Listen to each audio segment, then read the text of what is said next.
এবার জামাতে ইসলামীকে নিয়ে বিস্ফোরক মন্তব্য পিএম এর সহকারী রাশেদ খানের।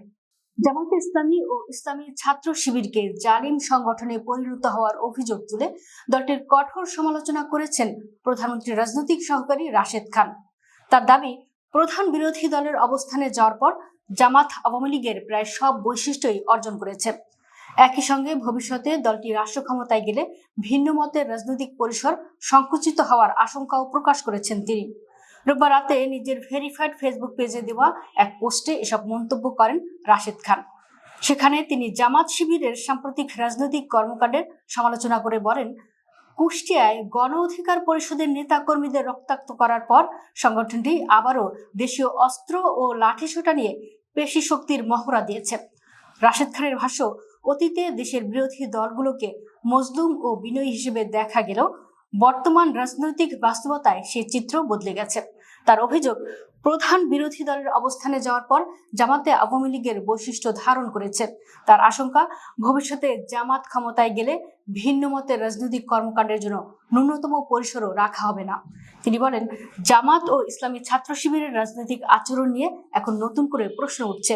বিশেষ করে বিরোধী রাজনৈতিক শক্তির সঙ্গে তাদের আচরণ এবং মাঠ পর্যায়ে সংঘাতের ঘটনাগুলো নিয়ে উদ্বেগ তৈরি হয়েছে। রাশেদ খানের দাবি, বিরোধী দল হিসেবে দায়িত্বশীল ভূমিকা পালনের পরিবর্তে জামাত পেশি শক্তির উপর নির্ভরশীল হয়ে উঠছে। এদিকে গণ অধিকার পরিষদকে জামাতের বিরুদ্ধে সোচ্চার অবস্থান নেওয়ার জন্য ধন্যবাদ জানান রাশেদ খান। একই সঙ্গে দলটির সভাপতি নুরুল হক নূর এবং সাধারণ সম্পাদক হাসান আল মামুনের প্রশংসা করেন তিনি। তার দাবি, গণ অধিকার পরিষদকে জামাতমুখী করার চেষ্টা করা নেতাদের বিষয়ে দলটির বর্তমান নেতৃত্ব সতর্ক অবস্থান নিয়েছে। জামাত এবং দলটির সেক্রেটারি জেনারেল গণ অধিকার পরিষদকে নিয়ে জঘন্য বক্তব্য দিয়েছেন। এর প্রতিবাদ জানিয়ে তিনি বলেন, গণতান্ত্রিক সংগ্রাম এবং ফ্যাসিবাদ বিরোধী আন্দোলনে গণ অধিকার পরিষদের ভূমিকা জামাতের তুলনায় বেশি। নিজের বক্তব্যের পক্ষে অতীত রাজনৈতিক আন্দোলনের প্রসঙ্গ টেনে রাশেদ খান বলেন, জামাত যখন গুপ্ত অবস্থানে ছিল তখন গণ অধিকার পরিষদের নেতা কর্মীরা রাজপথে আন্দোলন করেছেন। তার অভিযোগ, এখন জামাতের বক্তব্য ও রাজনৈতিক আচরণ দেখে মনে হচ্ছে অতীতের সব আন্দোলন সংগ্রামে তারাই নেতৃত্ব দিয়েছে।